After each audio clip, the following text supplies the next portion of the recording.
Buenos días a todas, todos y todes. Bienvenidos al ciclo de conferencias del 8M, Día Internacional de las Mujeres, como parte del Seminario Permanente de Graciela Hierro Pérez Castro.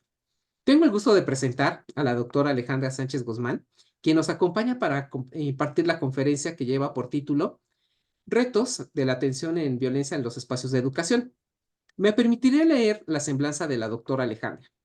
Ella es licenciada en Derecho por la Universidad Autónoma Metropolitana, con un diplomado en Derechos Humanos y Grupos Vulnerables, y como posgrado sobre Derechos Humanos por la Universidad de Castilla-La Mancha, en Toledo, España. Es maestra en Estudios de Género por el Colegio de México, Colmex, doctora en Ciencias Antropológicas por la Universidad Autónoma Metropolitana, integrante del Sistema Nacional de Investigadores, ha laborado en diversos centros de investigación y docencia, Departamento de Derecho de la Universidad Autónoma Metropolitana, Instituto de Investigaciones Jurídicas de la Universidad Nacional Autónoma de México y el Instituto Nacional de Neurología. Actualmente es académica de la División de Estudios de Posgrado de la Facultad de Medicina. Es docente en la Maestría de Docencia para la Educación Media Superior de la UNAM. Y sus líneas de investigación son violencia y género en el proceso salud, enfermedad y atención, violencia y contextos educativos y médicos, y articulación entre antropología, salud mental, psiquiatra y neurología. Cedo el uso de la palabra a la doctora Alejandra. Bueno, pues muchísimas gracias por la presentación. Agradezco mucho que exista este espacio para dialogar sobre un tema que a mí me parece un tema pendiente que no vamos a poder resolver necesariamente en un solo momento, pero que es muy bueno que esté en la discusión y tiene que ver justo con cómo atendemos las violencias dentro de los espacios educativos. Mi presentación estará dividida en varias secciones. En la primera, de manera muy breve, trataré de poner a la mesa algunos elementos que me parecen importantes para definir o enmarcar en qué nos encontramos con el tema de las violencias en los espacios educativos, particularmente en las universidades. Después, algunas de las formas en que se han tratado de atender estas violencias en estos espacios. Y finalmente, algunas de las ideas que yo he reflexionado respecto a cuáles son los retos para la atención y posibles soluciones que, insisto, pues son soluciones que tienen que discutirse con la comunidad y que siempre serán perfectibles. Entonces, para efectos de este diálogo, voy a compartir mi presentación, si me permiten. Muy bien. Entonces, bueno, vuelvo a repetir, el título de la ponencia es Retos en la atención de las violencias en el ámbito educativo. A mí me gusta mucho empezar mis pláticas o conversaciones, estas reflexiones que tenemos en conjunto, con una frase que me parece que puede de alguna forma resumir algunos de los elementos que quiero poner a la mesa.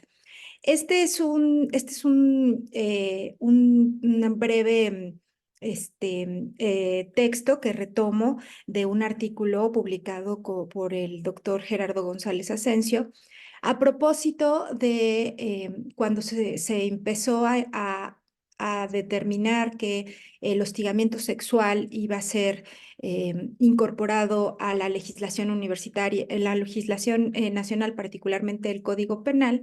Hubo muchas respuestas de la gente en general y un periodista en particular, cuando se publicó esta posibilidad del proyecto del Código Penal, lo que mencionó fue esto y me parece que es muy importante porque al final, insisto, tiene que ver con lo que está debajo de las violencias, de las expresiones de violencias que vivimos hombres y mujeres, pero particularmente las mujeres de algunas formas y más de manera más frecuente en los espacios universitarios. Y dice así: adiós, pues, a las corretizas de adolescentes tras la graciosa empleadita doméstica. Adiós las sotanas calientes, ya no más romances incipientes de oficina. Queda, sin embargo, para los don Juanes optimistas, la ventaja de la duda y de la imprecisión. Solo es punible, dice la iniciativa, el hostigamiento sexual consumado. Ah, vaya. Esta era una de las reacciones, insisto, que se tuvo cuando se estaba legislando en los años 90 sobre el hostigamiento sexual. Y lo que está debajo, insisto, tiene que ver con esta idea de que la violencia sexual y sobre todo ciertos tipos de violencia es una parte normal, naturalizada y aceptada en muchos espacios y arreglos sociales, ¿no? Entonces, eso me parece que es como un elemento fundamental en esta conversación. Entonces, la siguiente. Insisto, como este ejercicio de poner alguna parte del panorama respecto a las violencias, tenemos algunas investigaciones muy interesantes, pero retomo este dato que fue publicado por una ONG internacional que se llama Bullying Sin Fronteras, que hizo una investigación con muchos países, entre los que se encuentran algunos de América, Europa, Asia y Oceanía, en el 2022, y de las conclusiones que rescato es que de acuerdo a esta, digamos, organización, 6 de cada 10 niños sufren algún tipo de bullying o acoso o ciberacoso, y en México son 7 de cada 10 niños y niñas. Respecto a datos de la violencia en el ámbito escolar, particularmente en nuestro país, pues tenemos esta encuesta, que es la encuesta nacional sobre la dinámica de las relaciones en los hogares del 2021, que mide las violencias en distintos ámbitos, entre los que incluye el escolar. Ustedes pueden ver cómo en el escolar el 32.3% de las mujeres mayores de 15 años reportaron haber sufrido algún tipo de violencia a lo largo de su vida escolar, y el 20.2% de estas mujeres dijeron que esto sucedió en el último año. Respecto a esa misma encuesta, vemos que la violencia que es más reportada es la violencia física, con un 18.3%. Claro que es diferente a lo largo de la vida que en el último año, pero vemos que de todos modos están muy cerca los otros tipos de violencia, que es la psicológica, con el 17.5 y el 17.9 a lo largo de la vida, y es más prevalente en el 2021, fue más prevalente la violencia sexual, ¿no? Pero bueno, lo que nos está hablando es que un gran número de mujeres mayores de 15 años han reportado sufrir violencia, y que estos son los tipos más comunes, ¿no? ¿Cómo estamos en la UNAM? De acuerdo a la Coordinación para la Igualdad de Género, en un periodo de entre 2018 al 7 de junio, la UNAM recibió 436 denuncias por posibles hechos de violencia de género. De las personas que denunciaron, 99.3% fueron mujeres. Y de las, digamos, esto no quiere decir que sean casos ya en donde se pueda verificar que hubo no violencia de género, pero sí nos está hablando que las denuncias que se hacen son principalmente por mujeres, y que los presuntos agresores fueron los hombres.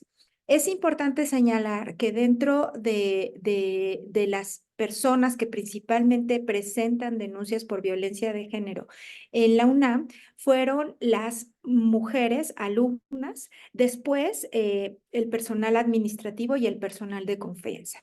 Y es que, como vamos a ver, las violencias tienen que entenderse también en los contextos donde suceden, y las universidades estamos compuestas por una diversidad de población, diversidad de normativas, diversidad de situaciones de esas poblaciones. No es lo mismo, por supuesto, ser alumno que ser administrativo. Aquí vemos que el personal de confianza también es un elemento importante, y tendrá que ver también con sus características probablemente de precariedad laboral y las relaciones de poder que se dan entre las personas que están en estas situaciones.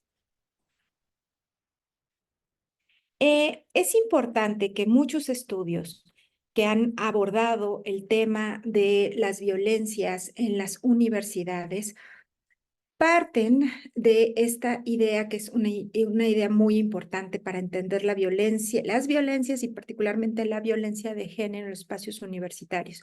Y es que las universidades, una de las características que tienen es que son los espacios donde se producen y reproducen una serie de patrones que reflejan las desigualdades de género. Y en estas desigualdades de género, entender este espacio universitario como un espacio de género es entender que hay un orden de género en ese espacio universitario que se caracteriza por una serie de relaciones jerárquicas, donde hay, sobre todo en casi todas estas relaciones, una dominación masculina que es producto de una construcción histórica y cultural, ¿no? Y como bien lo menciona en varios de sus textos Bourdieu, la escuela produce un hábitos y con ello reproduce la relación de dominación masculina. Y los espacios universitarios son espacios donde sucede esto. Entonces, la violencia de género, para tener un poco más de herramientas para esta plática, aunque esta es una, digamos, definición muy simple, hay que entenderla como aquella que se ejerce contra las mujeres por el solo hecho de ser mujeres. También hay violencia de género contra varones, por supuesto, y contra las disidencias sexuales, y tienen que ver justo con que no están dentro de un sistema sexo-género patriarcal, ¿no? Y abarca muchas formas de violencia, muchos tipos de violencia, como la física, la sexual, la económica, etcétera. Y como vimos, también puede ser expresada, pues, a través de los espacios virtuales, pero también los espacios físicos, en el ámbito educativo, pero también en el doméstico, laboral, etcétera, ¿no? Y entonces también hay que entender que la violencia de género adquiere sentido con otra serie de circunstancias que se ha hablado mucho desde los feminismos, como las interseccionalidades con otras características como la raza, la etnia, la clase, la orientación sexual, la pertenencia rural urbana, la discapacidad, etcétera. Entonces, esto nos va a permitir no solo hablar de las violencias en los espacios universitarios, sino complejizarla y entender cómo suceden. Este texto me parece que es muy interesante. Lo hicieron en el Programa Universitario de Estudios de Género, que se llama Intrusas en la Universidad. A mí me parece muy atinado el título del texto porque nos habla, y un poco es lo que yo también he tratado de dar cuenta de esta situación, la violencia de género tiene que ver cómo se construye dentro de los espacios universitarios la figura de mujer, en este caso como intrusas. Y al ser una intrusa, al ser la otra, siempre es también objeto de violencias, ¿no?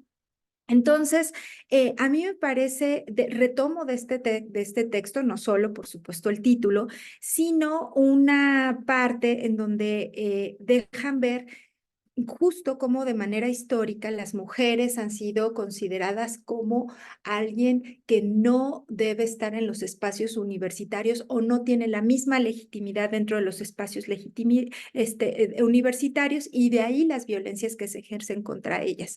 Y aquí dice este elemento que retomo del texto de Intrusas, dice: cuando Sofía Jex Blake, en 1840 a 1912, solicitó el ingreso a la Facultad de Medicina de la Universidad de Edimburgo en 1869, le contestaron que no era decente que una mujer soltera asistiera a las clases. Tras organizar un grupo de 7 mujeres, logró completar su primer año de estudios sin problema. El segundo año, las mujeres que deseaban seguir el curso obligatorio de anatomía encontraron su camino bloqueado por estudiantes varones que formaban barricadas en las puertas de los vestíbulos, les arrojaban barro y les gritaban obscenidades. Cuando ellas se abrieron camino, descubrieron que sus compañeros de clase varones habían metido una oveja en el aula, explicando que se habían dado por enterados que los animales inferiores ya no estaban excluidas en las aulas. 4 años más tarde, la universidad ganó un pleito que le daba derecho a denegar a las mujeres sus diplomas. cuando Jacques Blake intentó en 1875 que se incluyera a las mujeres con título de comadrona en la guía médica, todo el tribunal examinador de esta especialidad dimitió en señal de protesta. A mí me parece revelador este texto. Si bien efectivamente, afortunadamente ya estamos en otro momento. De hecho, la Facultad de Medicina es una de las facultades donde hay una feminización de la matrícula. Seguimos teniendo problemas para acceder a otros puestos. Pero lo que habla este texto, que sigue muy vigente, es que las violencias contra las mujeres, particularmente el sexismo, es estructurado no solo por una serie de ideas, sino por una serie de prácticas, de arreglos culturales que también adquieren foro en las instituciones. Las instituciones mismas, como decía en un principio, tienen un orden de género que reproducen y que permiten estos espacios de violencia. A propósito de estas investigaciones sobre las violencias en los espacios educativos, Araceli Mingo y Hortensia Moreno han sido una de las autoras que más han hablado, bueno, no más, hay muchas autoras que han hablado, pero que han hablado del tema de las violencias en las universidades. Particularmente este texto a mí me parece muy interesante y ellas abordan el tema del sexismo en la universidad. Lo que se preguntan es, quieren entender cómo es que se da el sexismo en la universidad y para ello analizan una serie de entrevistas y a partir de esas entrevistas van develando algunos elementos en común que han permitido el sexismo dentro de estos espacios universitarios. Uno digamos, de los elementos teóricos de los que parten y que tiene que ver con lo que yo he venido diciendo desde un principio, es que en los espacios universitarios existe una naturalización de las relaciones de género que esconde los mecanismos del poder a partir de los cuales se codifican la subordinación y la supremacía de los hombres sobre las mujeres. Gracias a esta naturalización, las instituciones inmersas en una cultura de género parecen tolerar ciertos tipos de conducta en la medida en que su carácter sexista y discriminatorio no aparece de manera explícita, sino vaga o opaca. Y es muy interesante porque dentro de este texto que les sugiero que revisen, ellas van dando cuenta de algunas expresiones de sexismo que van desde chistes en contra de las mujeres, hasta algunas otras expresiones que desde mi punto de vista van adquiriendo más gravedad. Pero de lo que hablan es de cómo un consenso en estos espacios universitarios que esta violencia suave, por decirlo de alguna forma, es algo que es parte de nuestra cultura y que es de hecho permisible. Y utiliza otro término que a mí me parece muy interesante para esta discusión, que es este de la ignorancia cultivada, que se refiere a la opción de no saber y no pensar, que les permite a los sujetos privilegiados, principalmente en este caso los varones, entre otras cosas, ignorar los beneficios que les acarrean las relaciones de dominio y reafirmar su inocencia individual respecto del ejercicio sistemático de hábitos opresivos de privilegio. Es de mucha utilidad para comprender no solo la prevalencia de las violencias en los espacios educativos universitarios, sino por qué se reproduce y hay deficiencia en la atención de las mismas.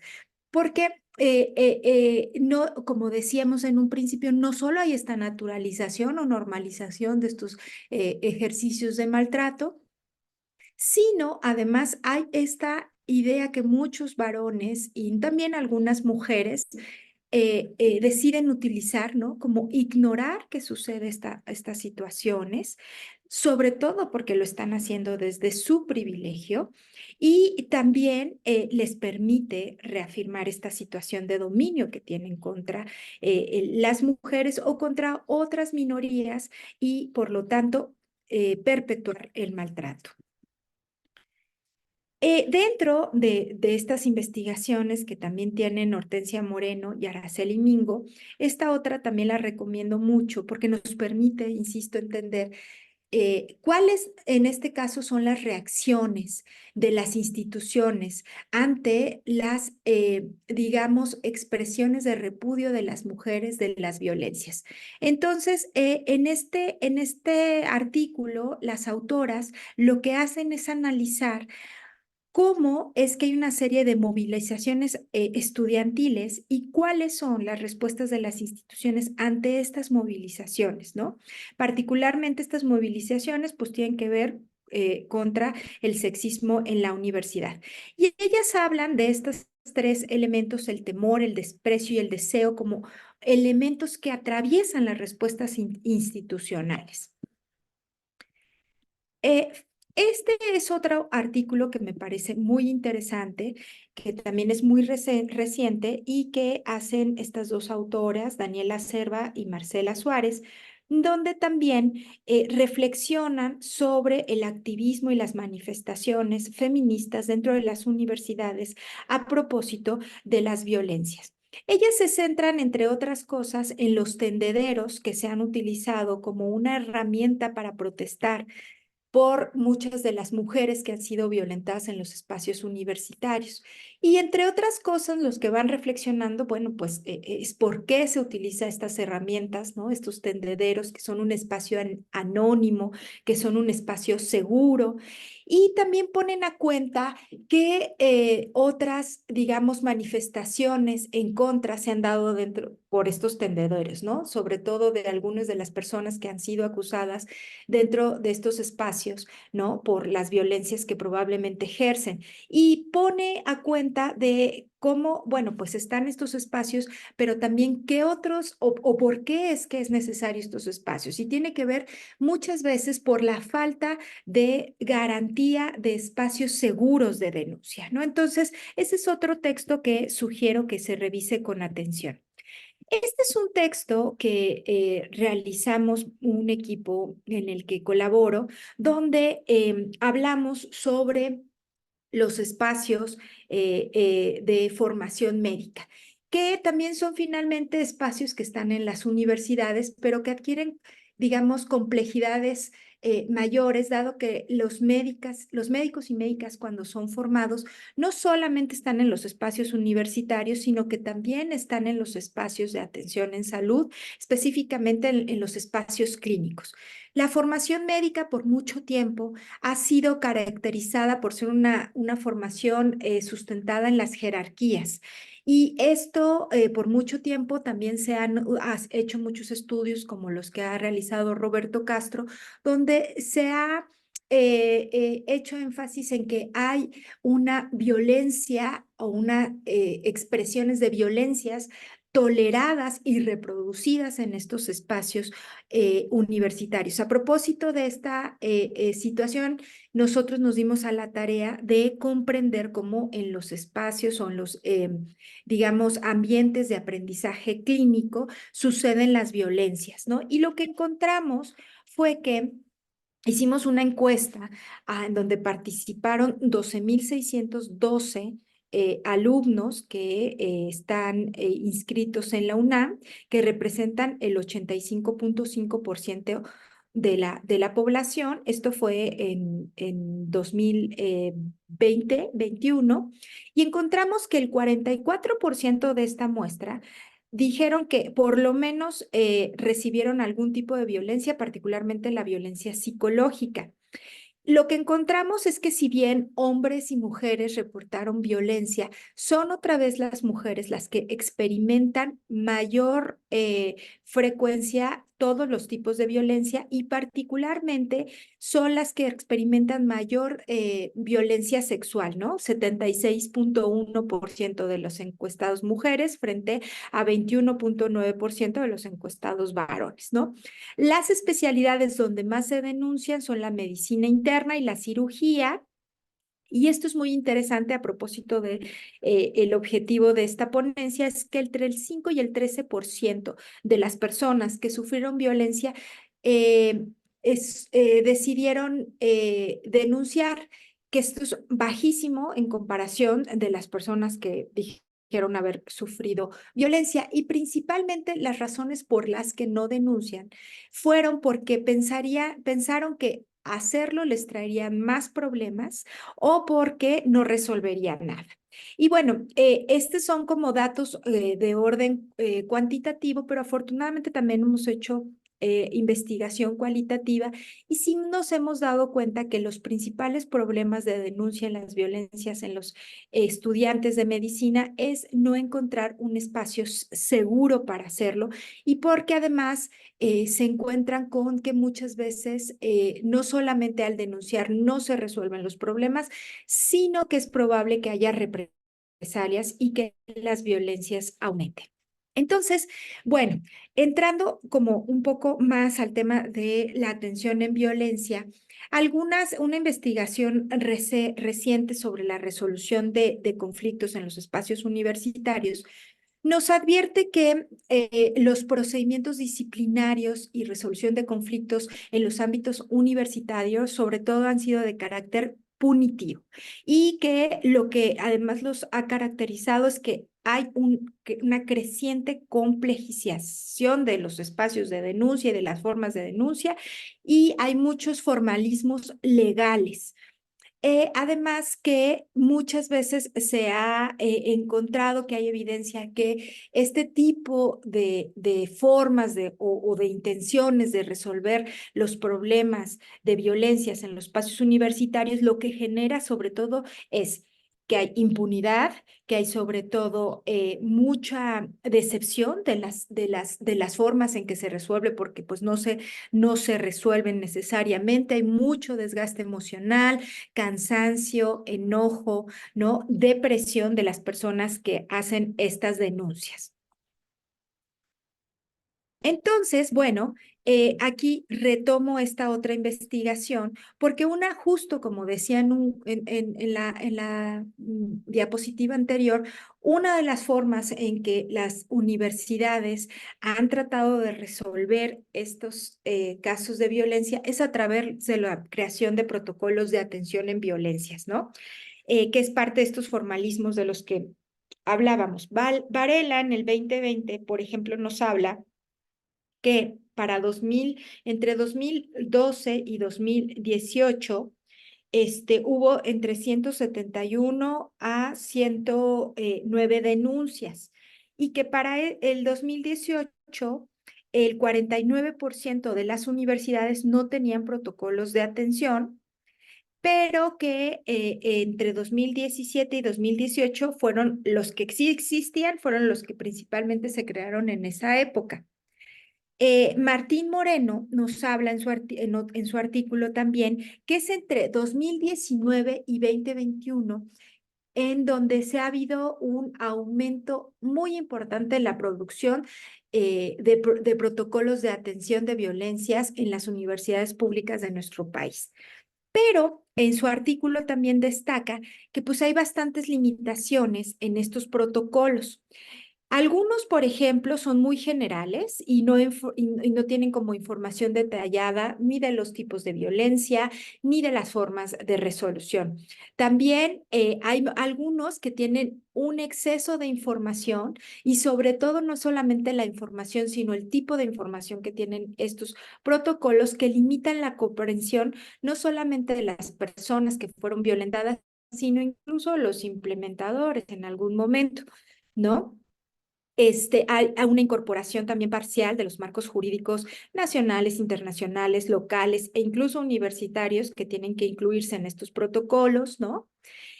Solo algunos protocolos hablan de acciones preventivas. También hay algunas omisiones, como por ejemplo, en algunos protocolos, como decíamos, no hay acciones preventivas, o por ejemplo, el cómo se va a reparar el daño, ¿no? Que esto es un tema importantísimo en el caso de las violencias. Algunos hablan de algunas medidas que para la autora le parecen controversiales, como la mediación, pero que vamos a ver más adelante, que pues son algunas de las medidas que pueden irse poniendo de acuerdo a la severidad y a la gravedad de las violencias.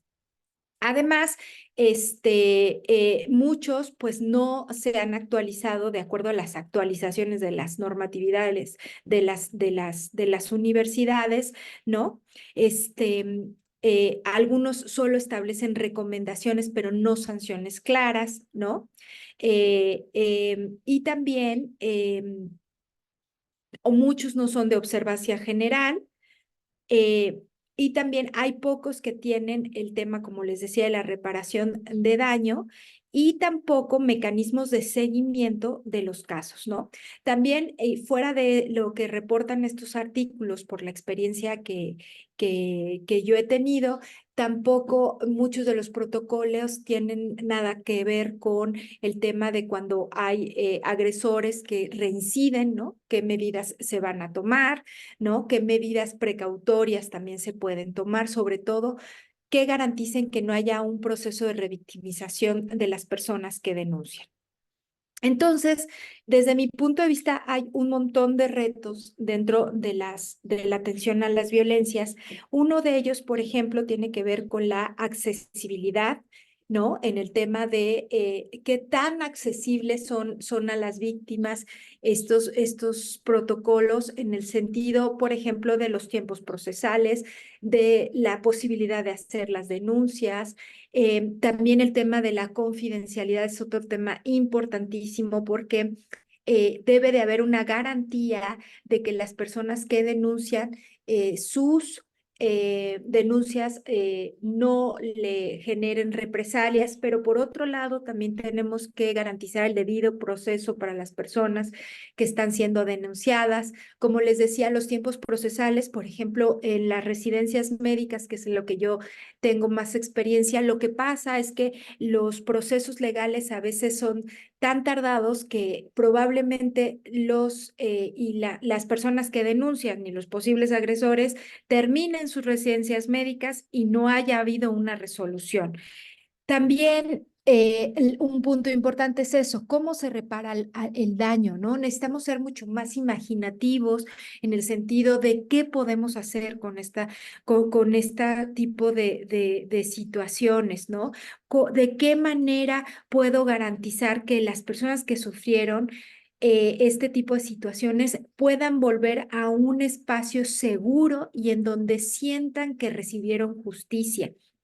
Otro elemento importantísimo, cómo garantizar espacios imparciales. Una investigación que yo hice, por ejemplo, durante mi maestría, ya hace más de 20 años, hacía una investigación sobre trabajadoras administrativas en la UNAM y sobre el tema del hostigamiento sexual. Y uno de mis hallazgos más importantes es que eran muchas veces los miembros del sindicato quienes las hostigaban sexualmente. Y eran ellos mismos quienes eran las personas que las tenían que defender ante estas violencias. Entonces, necesitamos revisar si realmente estos espacios son imparciales.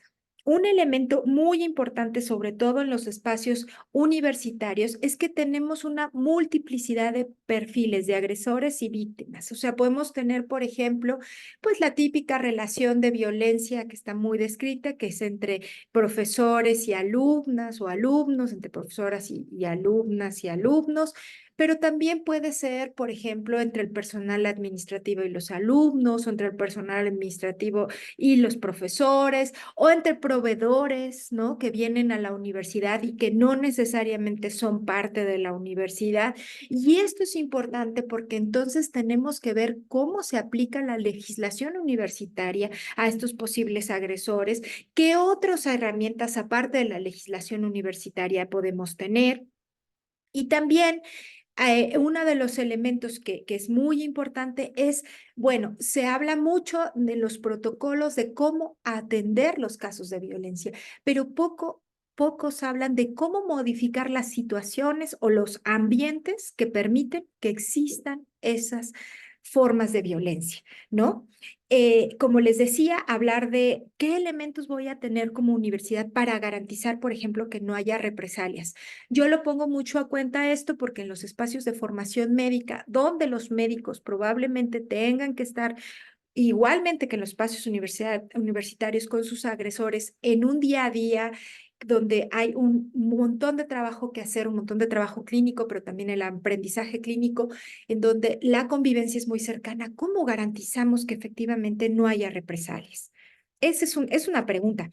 Y finalmente, además, otro de los retos es que generalmente cuando hay relaciones, cuando hay violencia, pues hay un desequilibrio de poder en las partes que hace muy difícil, uno, que las personas que están siendo agredidas, que generalmente son las que están subordinadas, pues decida denunciar, ¿no? Porque sabe que no tiene las mismas herramientas y la misma legitimidad dentro de los espacios universitarios para presentar sus violencias, sus procesos de violencia.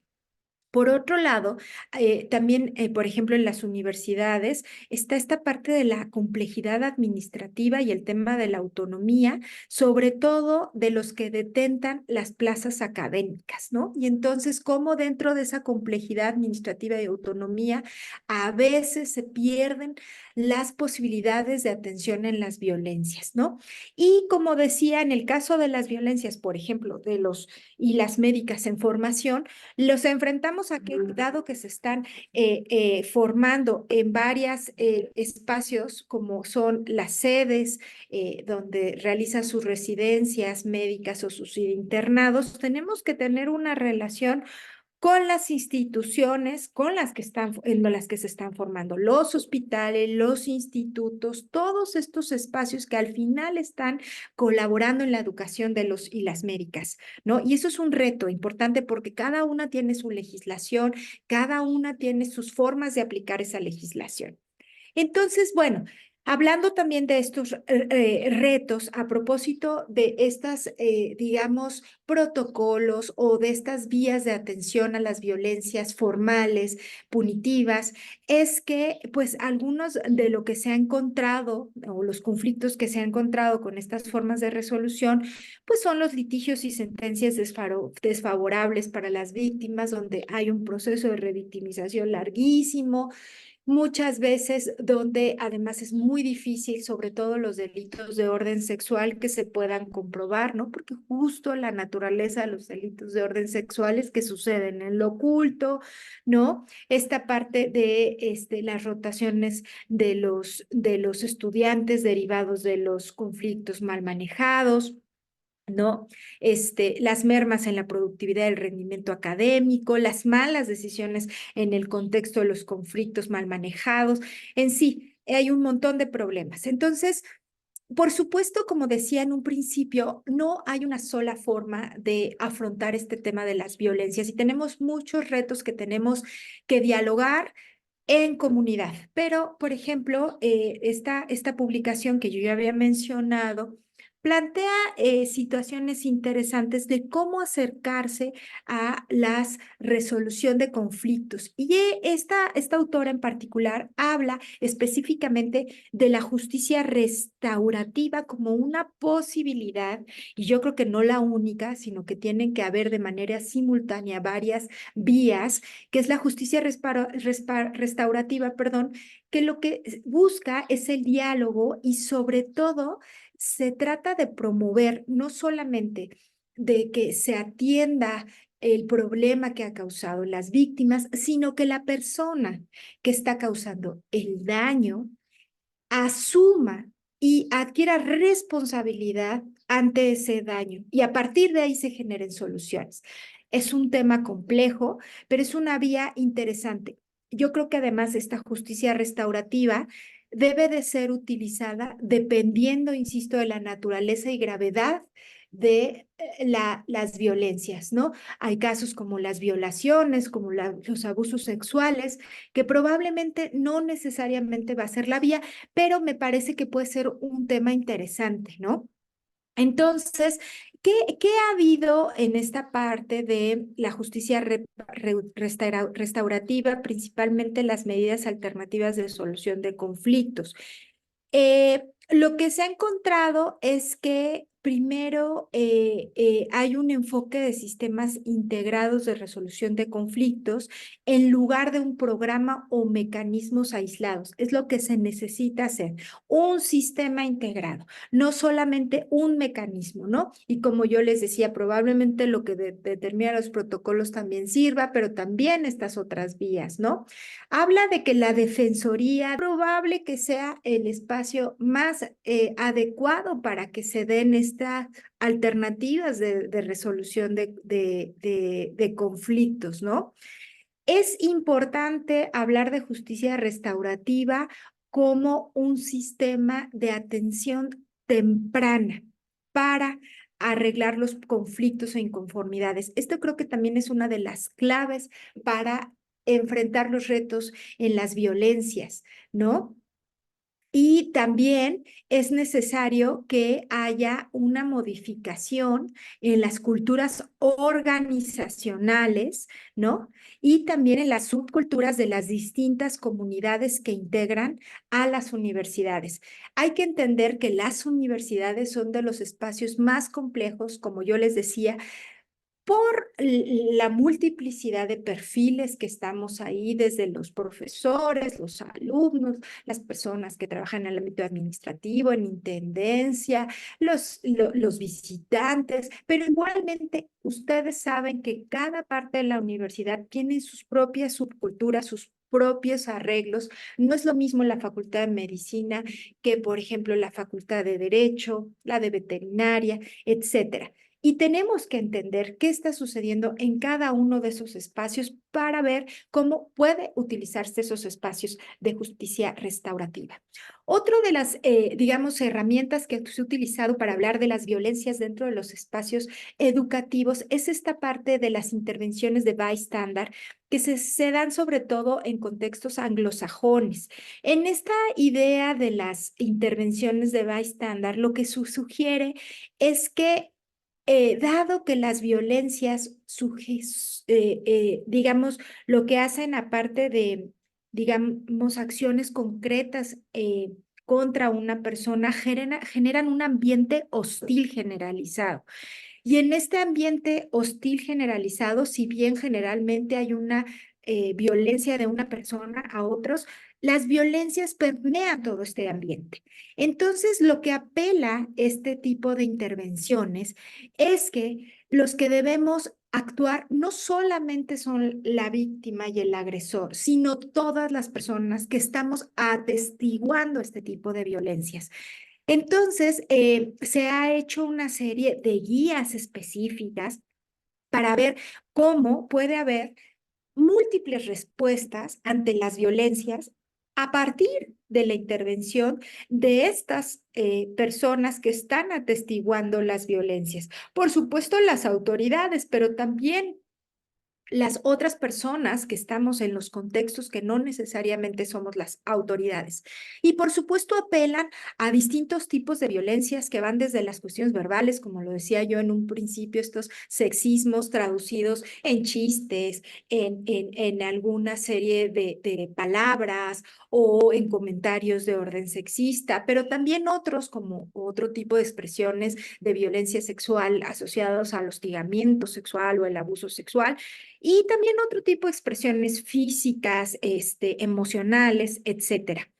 En por ejemplo, propuesta de bystander, lo retoma de este modelo ecológico, donde habla de que hay que entender las violencias en distintos, digamos, niveles donde están las comunidades, por supuesto en el orden individual, pero también en el orden interpersonal, en el orden universitario y por supuesto todos aquellos que están alrededor de la universidad. Esos son como los elementos que hay que considerar cuando se hacen este tipo de medidas de bystander.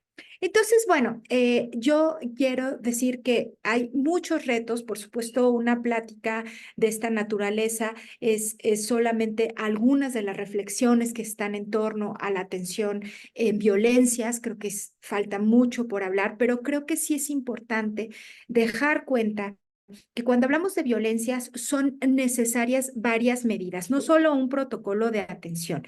Se tienen que hacer medidas que abarquen las distintas dimensiones y niveles de las violencias, pero y sobre todo, por supuesto que abarquen una atención inmediata para que se resuelvan, digamos, las violencias que están sucediendo en ese momento, pero y sobre todo, vuelvo a repetir, que incidan en las estructuras que permiten un orden de género particular en las universitarias, perdón, en las universidades que han permitido no solo la presencia, sino la reproducción permanente de las violencias dentro de los espacios universitarios. No solo la reproducción, sino la tolerancia de estas violencias. Entonces, bueno, yo agradezco mucho su atención, espero que les haya sido de agrado estas reflexiones y dejo aquí mi correo electrónico por si alguien tiene interés de que dialoguemos, ahí está. Muchas gracias. Agradecemos la participación de la doctora Alejandra Sánchez con esta excelente e interesante conferencia. Qué datos tan duros, qué datos tan duros los que ha mostrado acerca de esta violencia que tenemos en espacios educativos. Muchísimas gracias, doctora. Eh, por nuestra parte, pues les invitamos a continuar observando las distintas conferencias del 8M, Día Internacional de las Mujeres, por nuestro canal de YouTube, Género, Inclusión y Denuncia. Saludos cordiales. Hasta la próxima. Muchas gracias. Hasta luego.